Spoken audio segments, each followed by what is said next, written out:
We now have Professor Mamokgethi Phakeng. Welcome. Thank you, sir. Thank you very much for being part of this process. So we've had the briefing. You're going to be afforded 15 minutes to address the topic that everybody knows about.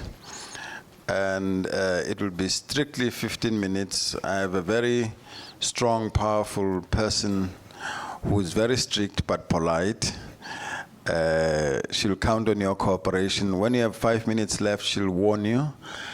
And then when your time is up, she will say, time up, telling me to get up and invite everybody to ask questions for 15 to 20 minutes. Thank you very much. Over to you. Thank you, Chair. Colleagues, good morning. This topic that I'm given to talk on this morning is essentially about the future of UCT. And I find it curious that when thinking about the future of UCT, world class came first, and then a rapidly changing world, and then local imperatives. It made me wonder, what if our thinking about the future of UCT started with concerns for the local? Would we be world class? Or would it mean that we do not care about international recognition? Or perhaps the focus on the local would make us even more visible globally? This is what I want to argue in this presentation.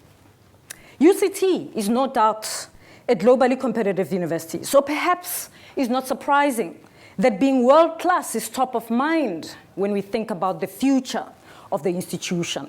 In fact, many would argue that being globally competitive is what makes UCT important for the continent and for the country.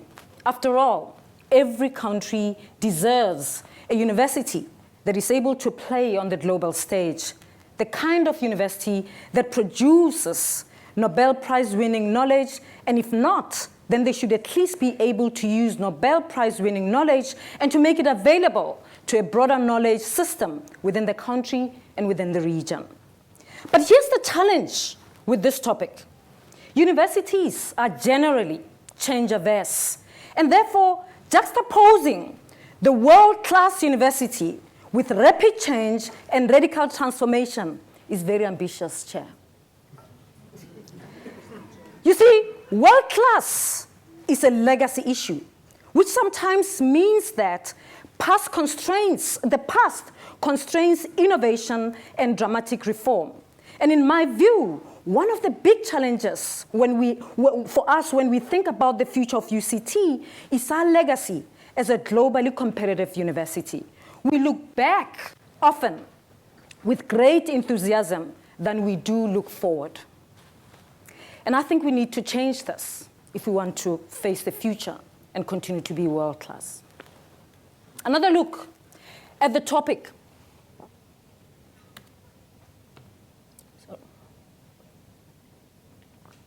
Another look at the topic, and the word between jumps out at me. It jumps out at me because it creates a false binary, suggesting that the local is necessarily in opposition to the global. You see, in my view, local is the new global. In fact, the global is local. Whether you're talking about challenges that the world is facing, climate change, poverty, inequality, they may manifest themselves differently, but the local is global. Problems of Africa are problems of the world. So we must forever bury the notion that the global is somehow not African. So when we pursue the global, it doesn't mean we give up the African. So rather than using the word between in the topic when thinking about the future of UCT as a world-class institution, I suggest bringing Africa and a rapidly changing world together. Connecting a new generation of students to an institution with a rich history of success. And this is about making UCT the leader and not a follower. Another gaze at the topic, and 3 phrases jumped at me, they want to be spoken about. One is the world-class institution, and here I'm asking which world? Because it suggests that there's only one world, And in my view, there isn't just one world. There are many worlds. And I'll illustrate in the upcoming slides. And then rapidly changing world, and the question here is, what are the changes? And what do these changes mean for why we exist, what we do, who we do it with, and for what? And the last phrase that deserves talking about is radical transformation. I mean, think about it. Why are we talking? Why did we insert the word radical? When I saw this topic, I thought, why did they insert radical? Why didn't they just say transformation? And so I thought about, how is this different? And I'll engage on that later. But here's the thing. I started with world class. Of course, I already said there isn't just one world. But if you think about it, everyone talks about a world-class university. Universities all over the world, if they want to attract students, they throw world-class. It's an easy thing to throw in this age. And so I threw this question to about 100 people this week and asked them the question, what is the one thing that you believe is key in making a university world-class? Pose this question to student activists, scientists, business people, academics, and ordinary South Africans and other connections overseas. And I got a range of responses, and I've put some of them on the slide. What is interesting, though, for me, in the many responses that I got, was a running thread in a majority of them, which said, everyone, even though I asked about world-class university, the majority of the people referred to being responsive to the local context, being relevant, responding to the challenges of the continent or of the country or whatever. And that was interesting because I didn't ask about what a university should be. I asked what would make it world-class. And it's interesting that everyone started thinking the local, which of course talks to my point about the local is global. But here's the thing about the worlds. We've got many worlds. When we talk about us being world-class, this is the slide we use. But there are many worlds. Which world are we talking about? These worlds position us differently. Some world says we are first, another one says we are 191st, the other one 171, and so on and so forth. Okay? So you can see these as worlds. Their criteria is different. They look at different things. They value different things. And so we as a university have to think about what is world-class for us. What is it that we want to be world-class with? Phil Beatty from Times Higher Education argues that a world-class university must be genuinely international. It must be a magnet for the planet's most talented staff and students wherever they happen to come from. It must bring people together from a range of different cultures and backgrounds to tackle shared global challenges, and it must work and think across national borders. Phil is foregrounding internationalization, not just for the sake of it, but for the diversity it brings. And not just to have diversity, but he argues that that diversity, in fact, is what helps us to tackle shared global challenges, because we bring different ways of being, thinking, and seeing into the challenges, and therefore it gives us the strength to attack the global challenges. So one perspective, and I think even though it doesn't say anything about the local, it signals to the local, because your localness coming into the global problem, challenge with others, is what makes this valuable, the coming together valuable.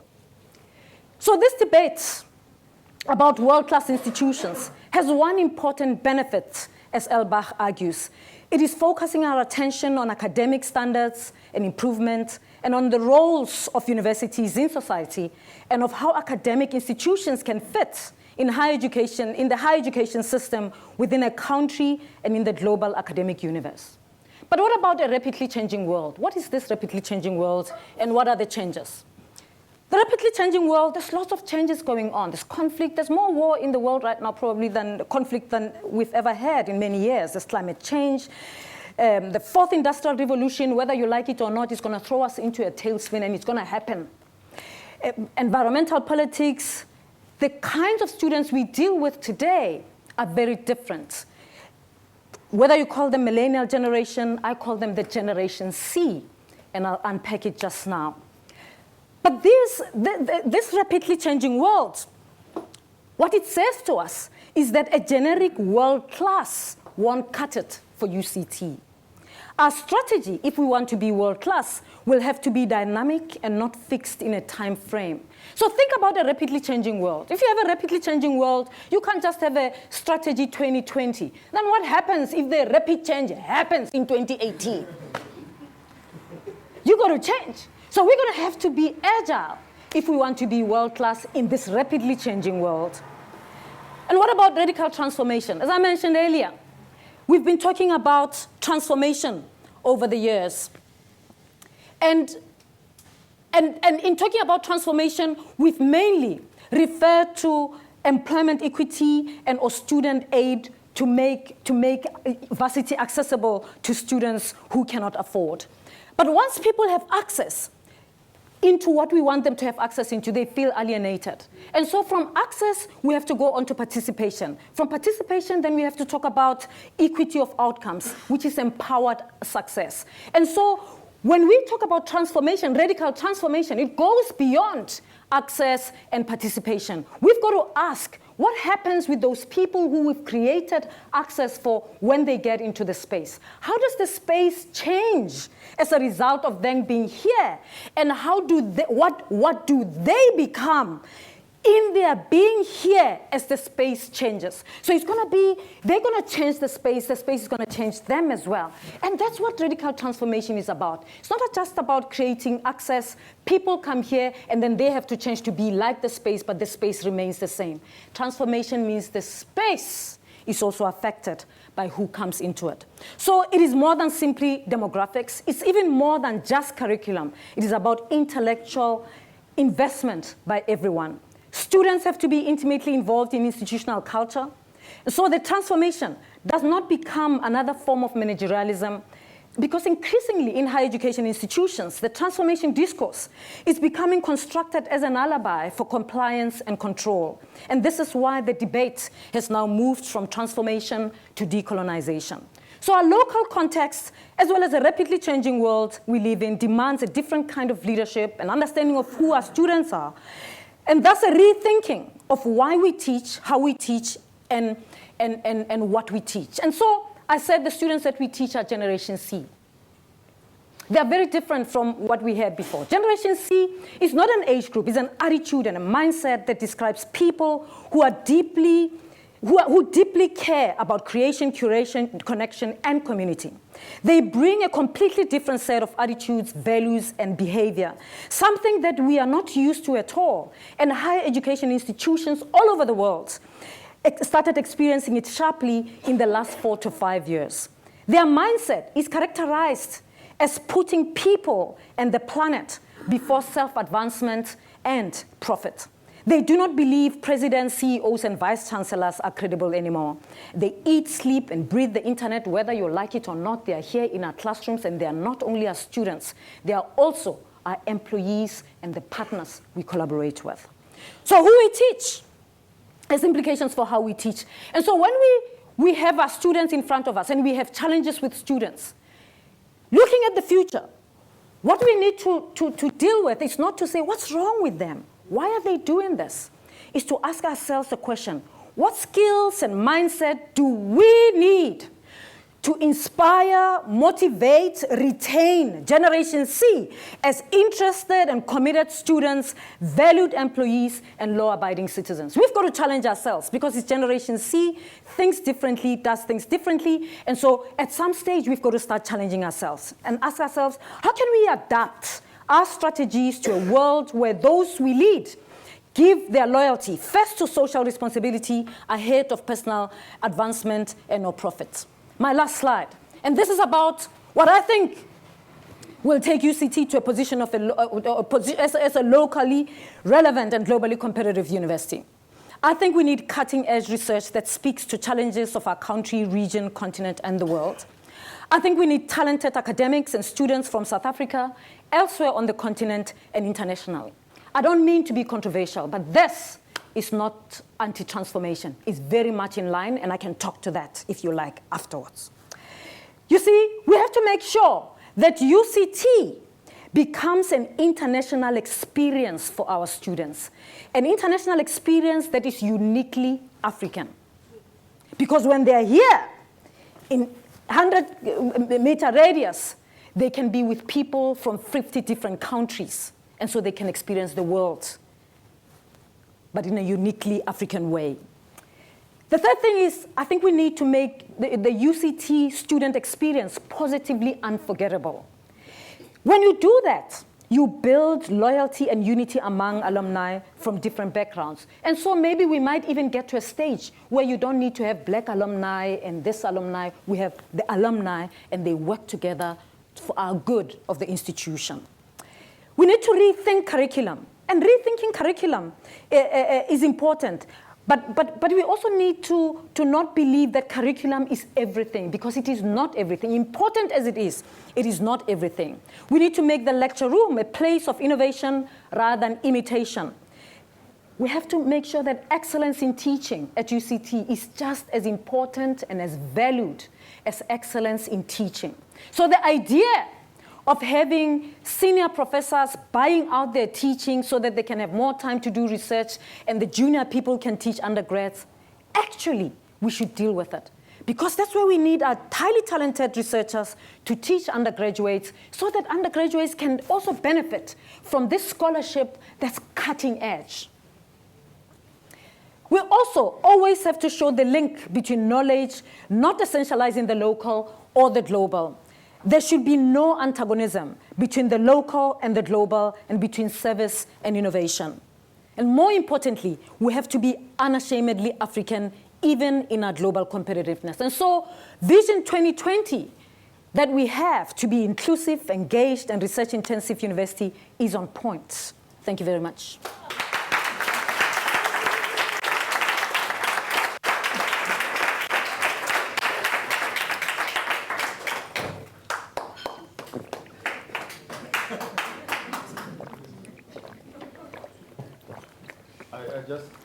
I just didn't want you to think that this is a soul standing ovation. I was walking from my chair to here.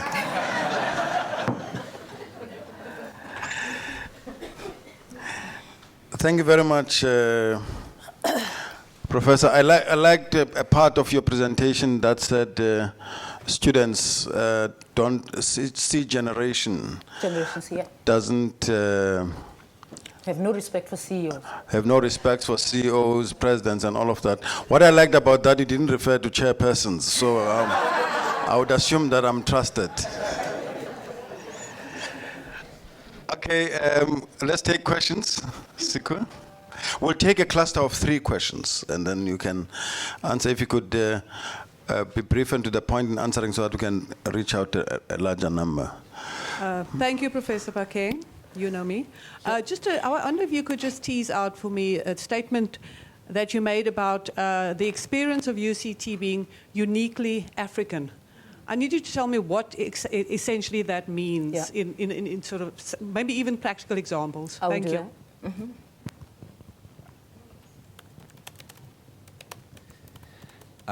Thank you very much, Professor Phakeng. Tom Moultrie from Council and Senate. You talked in your presentation briefly, you said that the university has to be agile to meet the changing nature of what's going to come down the road. And I'd just like to hear your thoughts on what implications do you think that holds for modes of governance in the university, for council, senate, faculty boards, which universities are typically very ponderous. And how do you plan to get the university to be more agile than it currently is? Mm-hmm. Question number 3. Thank you, Chair. Madume Mama. Mama, you mentioned a couple of ratings that differ from time to time and how they're not always reflective of what world class is. And you also referred to the quality of education that needs to be delivered. And the question I have then speaks to the selection of the kind of educators we have within the university, that although we have a very great ratings of doctors within the institution, what what would you think is the best way to look at how we deem who's excellent to come and impart knowledge into the institution, while not only looking at their intellectual capacity, but how their delivery and the content that they will be imparting to the institution speaks to a transformative agenda? Okay. All right, Penny is asking about international experience that is uniquely African. I mean, Penny, this uniquely African talks to the institutional culture. So you can have if you think about an international experience that you might get if you go to Japan, you are in Japan, but you are immersed in a Japanese context. If you come here, you have to be immersed in an African context and culture and ways of being become the norm. So I'm talking about a situation where even though we have students from 100 different countries, it doesn't mean that South African students from Kailicha come here and suddenly they have to feel awkward, that they're a little bit loud, that they're a little bit too colorful, that they don't speak with a twang, that maybe they don't even know split infinitives. That's what I'm talking about. That it's a context that affirms being Africans, that's comfortable with being African, but at the same time, it allows you the opportunity to engage with a student from Hong Kong, from California, maybe from Cambodia, in the same space. You stay with them at rest, you interact on experiences, that enriches you. Actually, when we travel and we have international experience, what changes us the most when we travel is not only that we go and see historic sites, it's the people we engage with, it's the experiences, the connections that we have.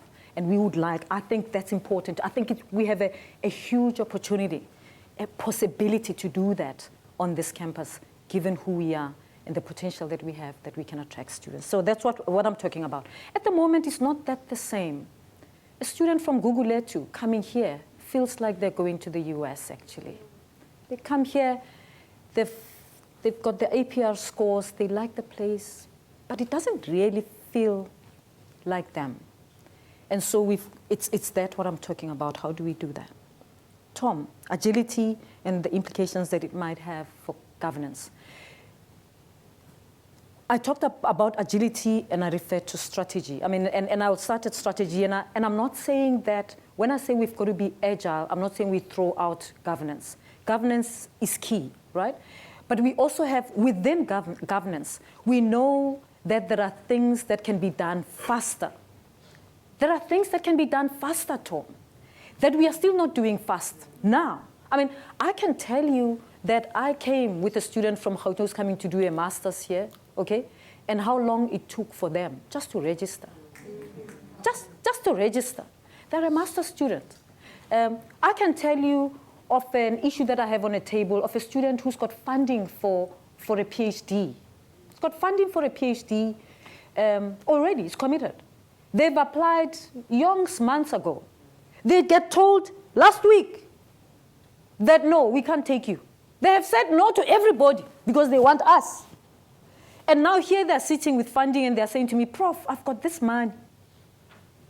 And it's a prestigious scholarship. I told people I'm coming then. I mean, that doesn't require any governance. That doesn't require any whatever. And so I'm just saying, and these are just two examples, but they have to do with registration. It's top of mind because we just finished that. But it's in every issue that we have, there are things that we can do faster in the name of being agile without compromising on governance. If there are anything to rework when it comes to governance, of course, that will go through all the processes that's needed. But I think we need to rethink how agile we are to the changes that occur. I don't think we are as agile as we should or could be at the moment. I think there are a lot of things that we can be agile about. Karabo, world rankings and quality of education to be delivered. You're essentially asking about, you're saying to me, how do we hire people? How do we know that they can deliver on what we want? Is that the question, Karabo? I mean, first let me say, I mean, I think we've got fantastic staff at UCT. Yeah, okay, no, I know, no. Allow me, okay, madam. I think we've got excellent staff. I think being an excellent academic or an excellent teacher, in some ways it can also be context specific. Okay, you might be an excellent teacher, at the University of California. Does it work when you're here? But the question is, how do we know? Okay, and it's not that there's something wrong with the person. It's something about the context. And that, again, is about agility of the individual. How quick are people, or how quick is the academic to realize the caliber of students that they have to work with, and to realize that, in fact, we've selected them, by the way, we select students carefully, that you have potential success here. And so rather than always seeing that there's something wrong with them, we can also ask ourselves, is there something that I can do about my delivery to be able to reach out?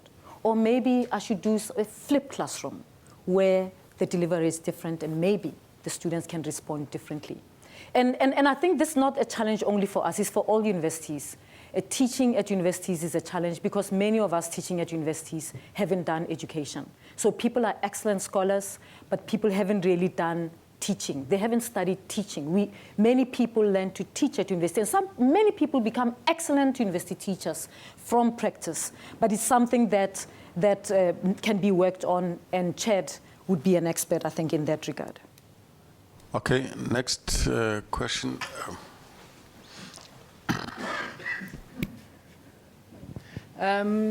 Thank you very much for your presentation, Gethi. I'm Nikki Elling, and I'm representing Senate. I'm also on the Institutional Forum, and I'm from the Science Faculty. So, Gethi, can we talk some finances? Yeah. You spoke about how important research is in your vision. And as you know, the NRF has dramatically cut back on incentive funding, and by all means on other funding streams as well. The other funding streams, such as funding we get from international students coming across here for semester abroad, that's also dropped dramatically. And so I was wondering, what is your strategy for attracting funding from alumni, business, and government, including the NRF, to ensure sustainability of our finances and to keep our academic and research reputations also viable?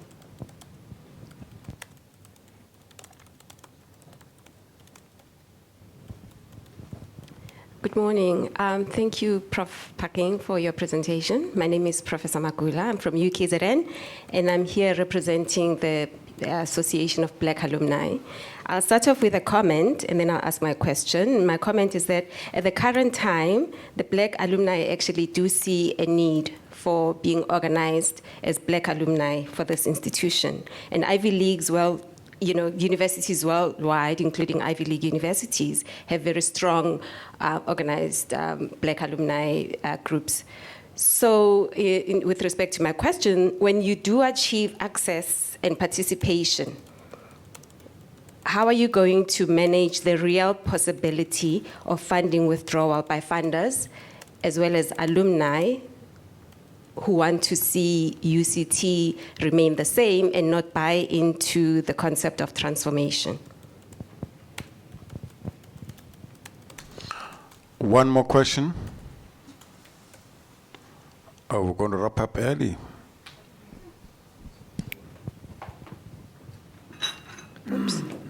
Oops. Thank you, Prof. Phakeng. Lorna Houston, President of Convocation. I felt like you said something that is one of the, I don't think that we can really say what's the essence of the problem at the University of Cape Town. But one of the things that seem to make up that essence, you made that point at the beginning when you said that there is a great commitment and emphasis and focus and investment on looking at the past, much greater than looking at the future. And I think that that is really the struggle the institution is facing. Something that I've come to appreciate over the past year in this role as President of Convocation is that for many of the alumni and Convocation members, and given their age, the time they actually remember was the heyday of apartheid. And that is disturbing, like when one actually gets that clarity, that that's what people remember. That's when they were here. And that's what they're hearkening back to. And I don't know if they know it or they don't know it. It's somewhat irrelevant whether they do know or don't know. It's a problem if that's where we want to be, and therefore we cannot see the necessary change moving forward. So I think that is a big challenge, and I didn't really hear you say how you think we'll tackle it. I'd really like to hear that. Also because we haven't heard much of your voice around these issues in the time that you've been here as our Deputy Vice-Chancellor. Thanks. Over to you. Okay. All right, Nikki, finances, a strategy for attracting funding and to keep our academic and research reputation. I mean, I think in the short time that I've been here, I've been able to raise funds. It's not my job to raise funds. But I'm sure some people in the room would know that I started an initiative for Black academics to fast-track the careers of Black academics. And initially, it started as an initiative that should be for UCT. And when we got to the funders, we worked with Dad, and I called the funders here, I told them the problem and what we want to do. And they said submit a proposal, and they didn't want to fund UCT. They wanted to make it a national issue because they said UCT doesn't have a problem. And that's our problem. People think we are okay, even though we know we need support. Okay, so then it became my task, because then it was outside. It got outside UCT hands. It's no longer a UCT project, and the funder said, "Can you make this national? Then we will consider it." And I worked on it, making it national, pulled in the NRF, and those who are in faculties will know that the call came out last year for Black academics and academics with disabilities. And we responded, and 6 of our young Black South African academics are now on sabbatical. It's sabbatical for people to complete their doctorates or to get postdoctoral experience. And that was about getting about 100 million rands in the first 6 months of being here. Being here and seeing the problem and responding, and not waiting or not saying, it's not my problem. Someone else has to do it. I'm in research. Maybe Rob Morel will do it. Okay? And that should say to you, here you have someone who is proactive, but not only proactive, they can also pick up a call and phone and call some people who know people and ask them to come here in Mafeje and talk about this issue. I think you need a vice-chancellor who can do that, who can flip through their address book and be able to call someone who knows someone. Okay.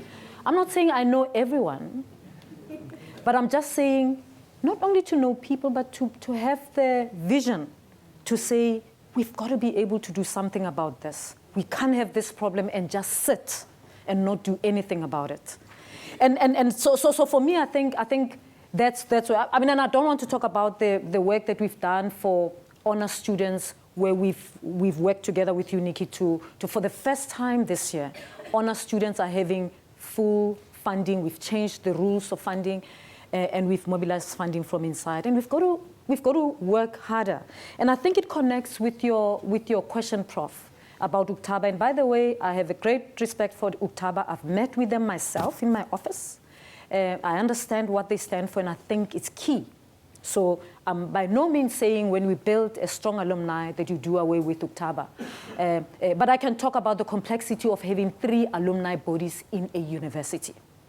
We cannot pretend it doesn't exist, because we've got convocation, we've got association, alumni association, then we've got UKTABA. You know, we can talk about that another time. I digress. Let me focus on your question. And I'm saying your question connects to Nikki's question, right? Because you are talking about how do we manage the possible withdrawal of funders as we work on transforming the institution. I think there's a misconception that, in fact, funders don't want transformation. It's a misconception. I sit in boardrooms where business is concerned about transformation in higher education, because they have a transformation problem in their own corridors. And they realize to transform their own corridors, they need to transform here so that they get the people in their ranks. So it's a misconception completely. And maybe it's because I sit in those meetings. What they need, of course, is a plan. They need a vision. They need to give them a proposal that says, this is going to help us transform.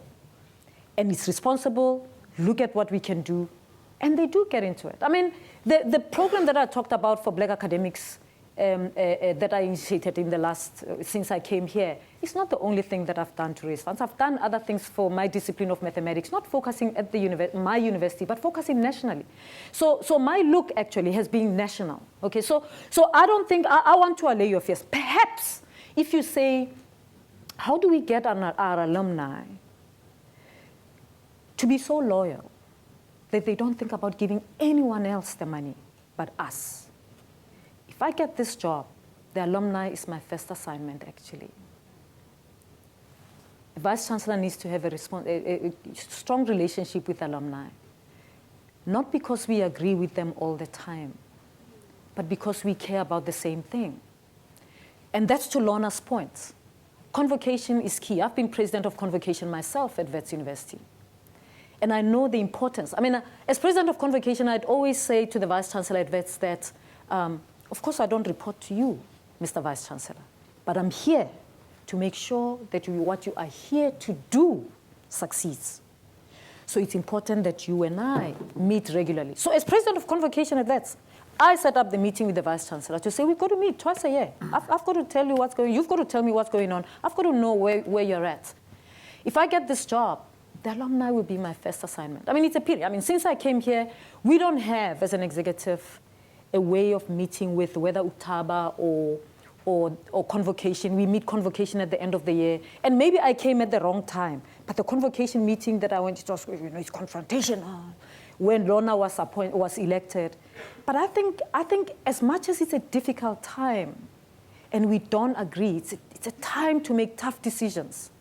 I think we should never look down on meeting and engaging, hearing one another, and we can agree to disagree sometime, and sometimes we will agree, and sometimes we will go together to other alumni who have money and say to them, support us. But we can't be in opposition. And so my view is that these things are important.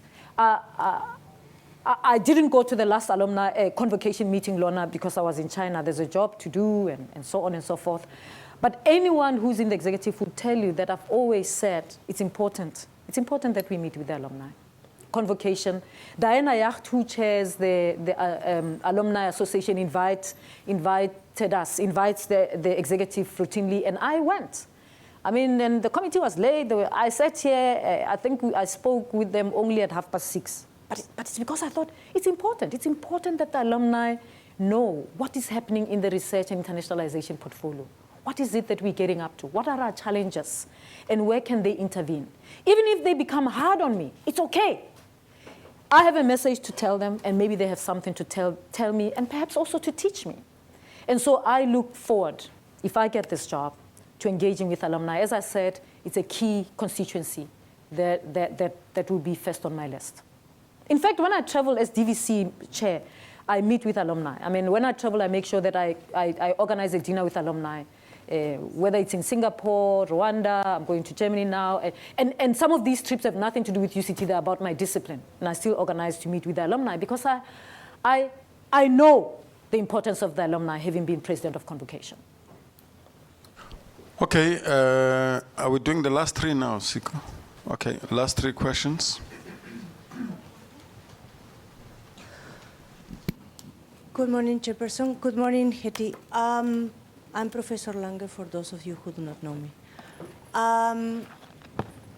Gethi, you mentioned a couple of things that for me are very important, and I agree with 99% of your presentation, I think. What about the 1%? I don't know. We need to discuss it. Probably has to do with this. You said that the problem with us is that people think that we are okay. I would like to put to you that the problem with us is that we think that we're okay. So I would like to know how you're going to deal with that. And my second issue with your answering to us is that I do believe in the value of being a maverick, but I also believe that there is need for teamwork and understanding the context. So how are you going to combine the advantages of the strong leadership and the stature and etc. that you carry, with creating a team around you that is going to sustain this university into the project that you are putting to us? Thank you, Chairperson. Tando? Good morning, Professor Phakeng. My question is really in relation to this concept of academic freedom. And that historically, it's been used to keep universities safe from government interventions or interference and so on. I wonder if you wouldn't be interested to share your views in the light of what is dominant in South Africa today, the corporate capture of the state, whether in fact time has arrived to also safeguard the university against potential interference by big companies who, given the sums of money we may need, but dictating what is taught, how it's taught, to whom it's taught. Thank you very much. One last question right at the back there.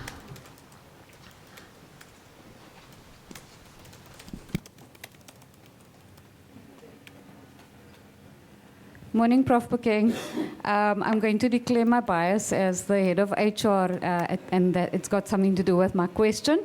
As you know, we have a set of UCT values on our web, and in order to become a more values-driven organization, I'd like to hear what you are going to do as the VC to drive the people values of the organization, because there's often a focus or a greater focus on academic values. Thanks. Over to you, Professor. Okay, Liz and the 1%. We think we are okay, and I think it connects to Lona's question about the point that I make that as a university, probably one of our greatest weaknesses is that we look back with great enthusiasm than we look forward. And this is a weakness of globally competitive universities. You know, I said in my inaugural speech here in 2016, I spoke at the launch of the research report, and you can get my speech online. I talked about the fact that to move from, to be able to deal with that, we firstly have to accept the fact that what got us here is not going to get us there. We've been excellent in the past, but what got us to this point of excellence that we still, or global competitiveness that we celebrate, is not going to get us there. If we accept that, then we will stop looking backwards with great enthusiasm. At the moment, we're looking backwards with great enthusiasm, and there's a fear that we will lose what we have. And that happens quite a lot when you're excellent, because you ask yourself, why do anything different if we've been successful? We've been successful, why change it? We can just go on. But I think what happened since 2015 in this university says to us, well, it cannot continue.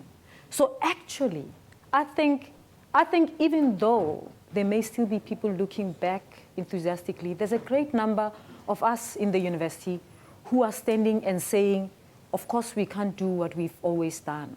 We can see where it got us. They were good, but the bad that it got us to is good enough to do something different. And then we look forward. But people want hope. They want something that they can look forward to.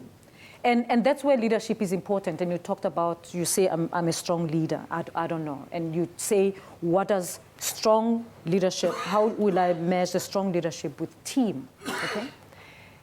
Let me tell you the importance of having a strong leader who's decisive and visionary. You see, leadership, the reason why we need it is so that the leader can make this place, this wonderful place that we want to get to, so appealing that we all want to go. But we're scared to go. And so the leader goes and we follow them. So they go up the mountain, and we follow them even when it's tough. And for me, it's sort of almost like why you need a leader. It's like, why can't we just do this on our own without a vice chancellor and just go on? It's because we've got this big dream, but someone has got to make it vivid, make it come alive, make it worth striving for and waking up every morning to work for it. And then they've got to walk it so that other people can follow it. I hope when you say my strong leadership, you're referring to that. And let me say, it's never a disadvantage. But here's the thing about team. At the moment, as DVC, I lead a team. I don't work alone. I have a team that I lead. And the team that I lead has got directors and other people. And I want to believe that I've built a team. And maybe, if you have doubts, you should speak to them. Whether there's ever been a moment of alienation for them. Because if I'm going to be vice chancellor, I'm going to build a team, okay? The vice chancellor builds a team. So the DVC also has got a team that you work with. I've got a team that I can believe in, but it didn't just come automatically. You build it. And the way I work is that I focus on people's strengths. I draw on people's strengths. And I believe that if you draw on people, focus on people's strengths, then they will flourish. They will become outstanding at that. And so I always want to look at a team and say, what are the different strengths that people bring? How do we bring those different strengths together to make the team flourish? That's one way of looking at the team. Another way of looking at a group of people you work with is to try to fix people, to make me like a Les Lange or a Loretta, which I will never be, okay? But you can look at me and say, okay, this colorful one, we need some color here. And we can use them here. And we need this there, we need this there, and it can work. And if you do that as a leader, in my experience, and it's not the first time that I'm leading a team, and I think there would be no success in my career if I didn't know how to do team. There would be absolutely no success. My track record as a dean of a faculty that was in disarray at UNISA, a faculty that the vice chancellor could not go to, and they tell me we're going to boo him if he comes here. And the faculty was refusing to move to a science campus. I mean, so after the measure, they were supposed to move to the Florida campus from the main campus to the, and they were saying we are not moving. They told the vice chancellor we are not moving, and I got hired.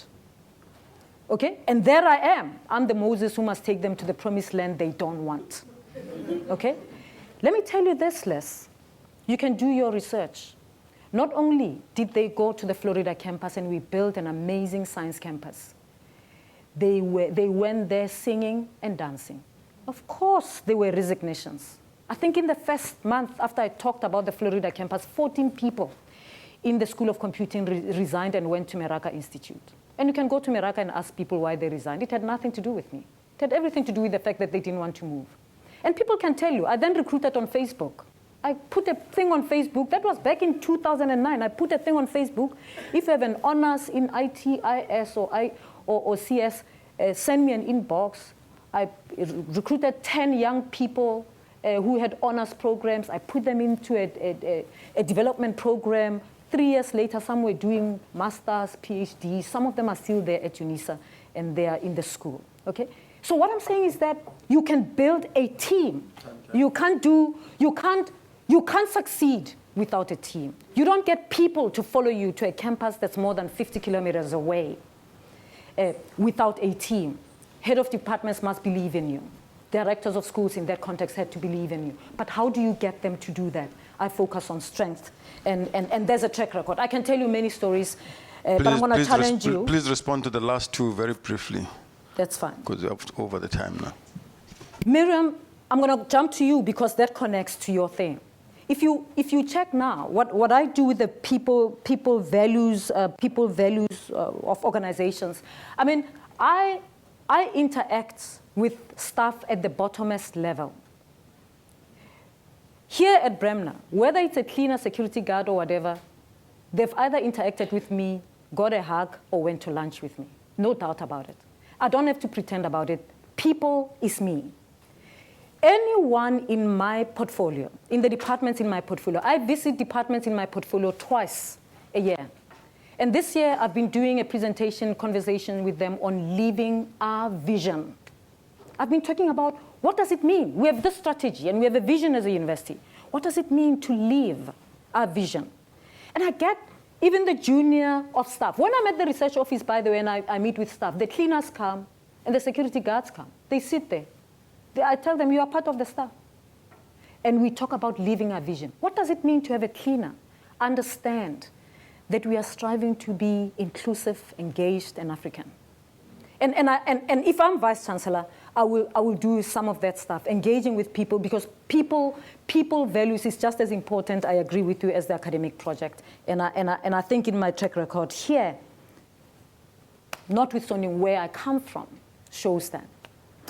Tando, academic freedom, companies wanting to interfere or dictate what is taught, who is taught. I mean, you know, when we apply for funding, we put our agenda. I mean, I think we are a strong university. I mean, you'd be surprised. Corporates out there believe in our strength, in our academic strength. As much as people think we are okay, there's a deep respect for our strength as an academic institution. And so if someone wanted us to do something for them, I think we are so strong that we can say, why should we do that? How does it fit with who we want to be? And if it doesn't fit with who we want to be, we can say no, but no thanks. Thank you, Chair.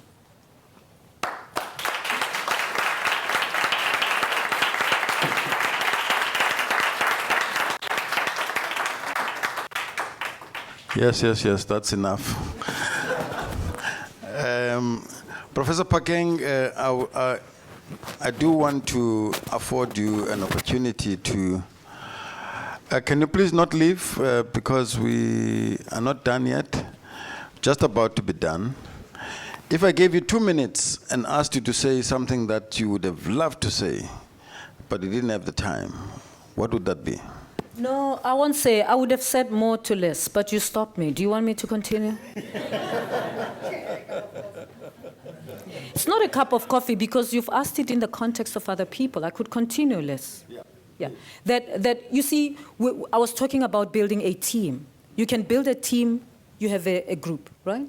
And you can be a member of a team, okay? As a DVC, you have experience of me as a member of a team. 2-week experience, well, maybe 1 week. Well, I had a funeral, remember? So, 1 week. But there's people who have experience of me as a leader building a team. So when you want to know how a leader works, you can check that. How do they build a team? And how do they function as part of a team?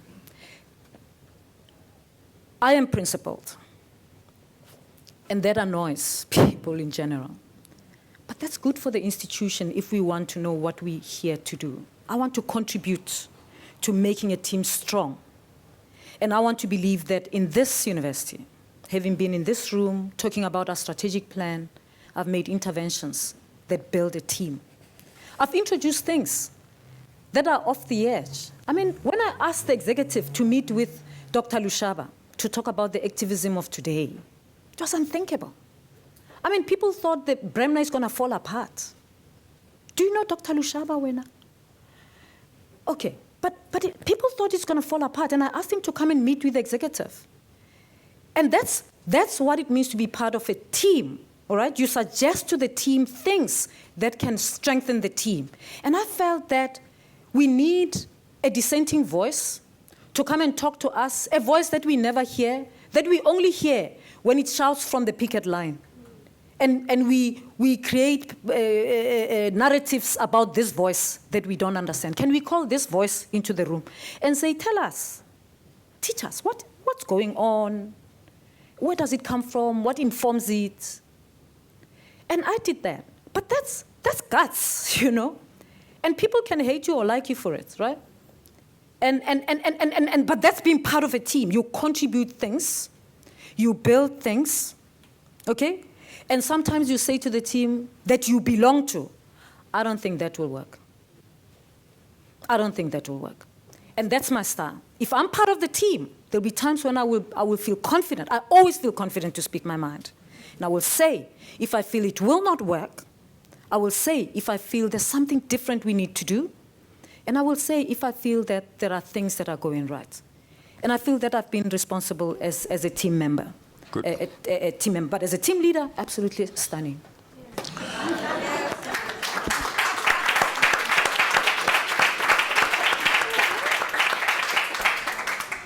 Thank you very much, Professor Phakeng.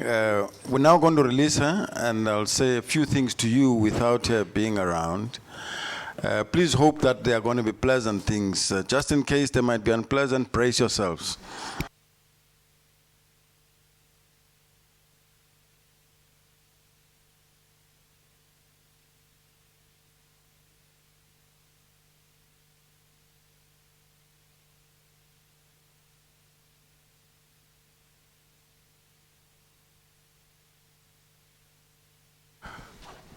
Okay, thank you very much, everybody, including those that may be watching the live streaming and those that will see it later.